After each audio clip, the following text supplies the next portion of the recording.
Thiebaude, in association with Cédric DODANE, created the Type 23 specifically for the French Air Force's SIRPA.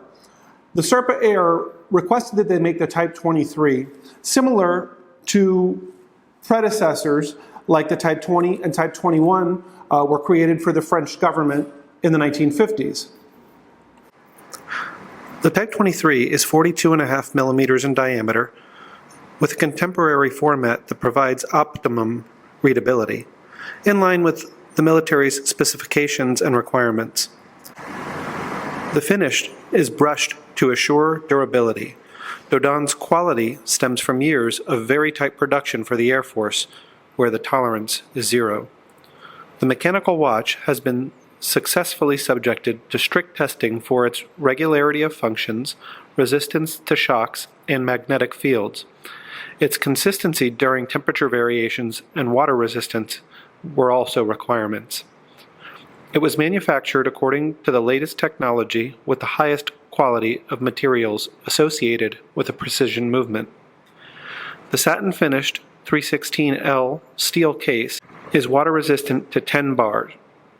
The unique dial is not luminous, but rather high-vis at the request of fighter pilots for whom the watch was designed for. The lacquered hands are applied with luminescent Superluminova C3. I have 2 watches here, one of which has a graduated bezel with minute demarcations, and the other has a 12-hour bezel. The bidirectional rotating bezel is a countdown bezel used for waypoint navigation, and it moves with minimal effort due to the coin edge, but it securely snaps into place at each click. The Chronograph is a 2-register bi-compacts featuring running seconds and a 30-minute counter. Lining the chapter ring is an angled tachymeter with clear demarcations of the seconds at its base along the dial perimeter.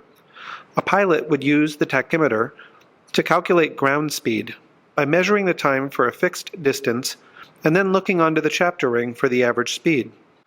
The Type 23 chronograph is based on the Swiss-made Dubuis-Duprat 2030 movement with 45 joules that beats at 28,800 amps per hour at 4 Hz.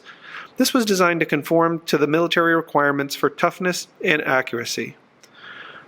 The watch has a 42-hour power reserve with Côte de Genève finish on the winding mechanism.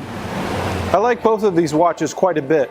The one I'm wearing has a matte black dial and it really absorbs light very well. But the one with the stainless steel bezel is also very interesting. It's got a gloss dial with sunburst effect for the sub-registers. And I really like that there's a nuance there, that there's some subtle differences between the two beyond just the bezels. I'm definitely keeping one for myself. I just can't figure out which one. It's going to be a hard night's sleep tonight. Let me know what you guys think about the watches in the comments below.